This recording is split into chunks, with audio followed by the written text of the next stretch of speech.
আসসালামু আলাইকুম সবাইকে। আজকে আমরা কথা বলব পিটিইর সবচেয়ে সহজ যে পার্টটা আমার কাছে মনে হয় সেই পার্টটা নিয়ে। এটা হচ্ছে রাইটিং পার্ট। স্পিকিংয়ের পরই আপনার রাইটিংয়ের এক্সামটা শুরু হয়ে যাবে। এটা হচ্ছে আপনার এর মধ্যে কিন্তু আপনার কোনো ব্রেক পাবেন না। স্পিকিংয়ের পরপরই হচ্ছে রাইটিংয়ের কোশ্চেনটা চলে আসবে। সেক্ষেত্রে রাইটিংয়ে হচ্ছে 2টা পার্ট থাকে, summarise written text and write essay. তো সামারাইজ রিটেন টেক্সট নর্মালি হচ্ছে একটা অথবা 2টা থাকে। আমার এক্সামের টাইমে 2টা পেয়েছি আমি। আর রাইট এসে হচ্ছে নর্মালি একটাই থাকে, আবার কেউ অনেকে বলে যে 2টাও রাইট এসে পেয়েছে। যাই হোক, আমরা সামারাইজ রিটেন টেক্সটটা কীভাবে আপনারা দিবেন এটা একটু দেখিয়ে দিই। এটা হচ্ছে সবচেয়ে সহজ একটা পার্ট। আপনি ধরেন যে এখানে একটা সিলেক্ট করে নেই আমি। আচ্ছা,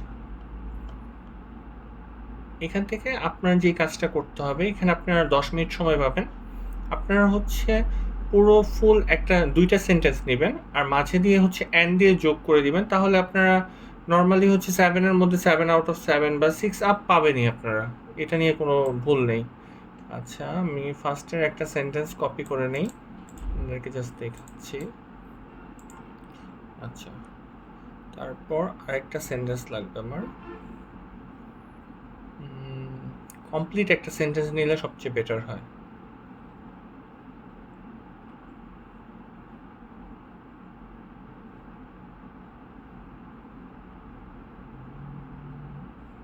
এটা দিয়ে দিই। এখানে অ্যান্ড লিখে দিলাম।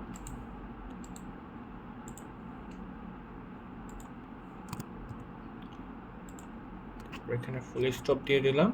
এখন এটা আমরা সাবমিট করে দেব, দেখি আমি কত পাই। এখানে আমি সাবমিট করে দিলাম। এখানে স্কোর দিয়েছি। স্কোর 2 ধরনের নিতে পারেন, আমেরিকান অথবা ব্রিটিশ, সেমই। এটা আপনারা সেম মার্কই পাবেন।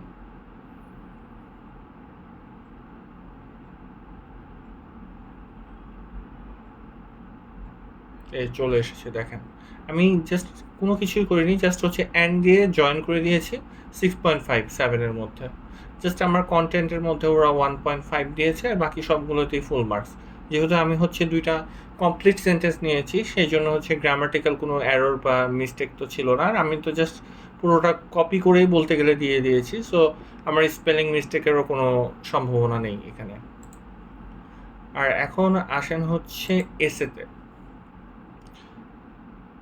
এসে হচ্ছে অনেকেই বলে যে টেমপ্লেট কাজ করে না, কিন্তু আমার এক্সামের টাইমে টেমপ্লেট কাজ করেছে। কী জন্য কাজ করে না অনেকে বলে, এটা আমি আপনাদেরকে একটু বলি। এটা হচ্ছে যে অনেকে অনেক সময় দেখা যায় যে টেমপ্লেট মুখস্থ করে, বাট প্রপারলি মুখস্থ করে না। দেখা গেল যে আমি এই টেমপ্লেটটা পুরোটা হচ্ছে লিখতে গিয়ে আমি কি করলাম, স্পেলিং মিস্টেক করলাম, অথবা হচ্ছে গ্রামাটিক্যাল কোনো একটা মিস্টেক করে দিয়ে আসলাম। আর আমি সাজেস্ট করবো যে টেমপ্লেট মুখস্থ করে এক্সাম দেওয়ার জন্য। কী জন্য, যদি গ্রামাটিক্যাল কোনো মানে দেখা যায় যে আপনি গ্রামার নিয়ে একটু কনফিডেন্স কম আপনার, সেক্ষেত্রে আপনার হচ্ছে মুখস্থ করে গেলেই বেটার। কী জন্য? কারণ বলি হচ্ছে এখানে আপনারা অনেক ধরনের মিস্টেক করতে পারেন। আর আমি যেটা সাজেস্ট করব যে আমি এই টেমপ্লেটটা মুখস্থ করতে আমার 1 সপ্তাহ মতন সময় লেগেছে। আর এখানে দেখেন আমি এখানে টপিক লিখে রেখেছি। এই টপিকগুলোতেই হচ্ছে আপনার কন্টেন্টের আইটেমটা বসিয়ে দিবেন, আর বাকি পুরোটাই সেম থাকবে। আমার এখানে হচ্ছে 186 ওয়ার্ডস। তো আমি কি করতাম যে 1 সপ্তাহ যাবত মুখস্থ করার পর আমি কয়েকবার প্র্যাকটিস করেছি। প্র্যাকটিস করার পর দেখি যে আমি মাঝেই মিস্টেক করছি। দেখা যাচ্ছে যে কোনো জায়গাতে এস বসাচ্ছি না, অথবা হচ্ছে কোনো একটা ওয়ার্ড মিস করে চলে যাচ্ছি। তো সেই জন্য আবার আমার গ্রামাটিক্যাল এরর শো করছে। তো কয়েকবার আপনারা রাইট ডাউন করলে দেখা যাবে যে আপনার কোনো গ্রামাটিক্যাল এরর থাকবে না। আর আপনারা হচ্ছে আমি সাজেস্ট করবো যে পরীক্ষার হলে লেখার পর ওখানে হচ্ছে নিচে ওয়ার্ড কাউন্ট হবে। তো ওয়ার্ড কাউন্টের মধ্যে আপনারা লেখার পর দেখবেন যে যেরকম আমার এখানে 186টা পুরোটা ম্যাচ করেছে কিনা। যদি ম্যাচ করে যায়, তখন তো আপনি বুঝতে পারবেন যে না, এটা মোটামুটি হয়ে গিয়েছে। আর এসের জন্য আপনাকে 20 মিনিট সময় দেওয়া হবে। 20 মিনিটের মধ্যে যদি আপনি টেমপ্লেট মুখস্থ করে লেখেন, সেক্ষেত্রে আপনার 10 মিনিটের মধ্যেই কমপ্লিট হয়ে যাবে। তারপর আপনারা চাইলে হচ্ছে 5 মিনিট রিভাইজ দিলে আই থিঙ্ক আর কোনো সমস্যা হবে না আপনাদের। আর দেখা গেল যে অনেকে বলে যে টেমপ্লেট কাজ করে না, কারণ বলি তারা হচ্ছে ঠিক মতন মুখস্থ করে না বা একটু দেখে চলে যায়, তারপর হচ্ছে যখন লিখতে যায় তখন হচ্ছে অনেক ধরনের মিস্টেক করে ফেলে, সেই জন্য হচ্ছে মার্কসটা কম আসে। কারণ বলে এটা তো কম্পিউটার দেখবে, সো কম্পিউটার দেখলে কি হয় যে আপনার গ্রামাটিক্যাল এরর বলেন, স্পেলিং মিস্টেক বলেন, সব কিছু কিন্তু কম্পিউটার ধরবে।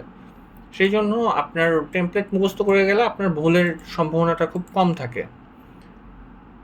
আর এইখানে ধরেন যে আপনি যদি টেমপ্লেট মুখস্থ করে যান, আপনারা যদি 15 মার্কসের এসে থাকে, সেক্ষেত্রে আপনারা 14 বা 14 আপ ইজিলি পেয়ে যাবেন, এটা নিয়ে কোনো সমস্যা হবে না। আজকে এই পর্যন্তই। সবাইকে অনেক অনেক ধন্যবাদ। আসসালামু আলাইকুম।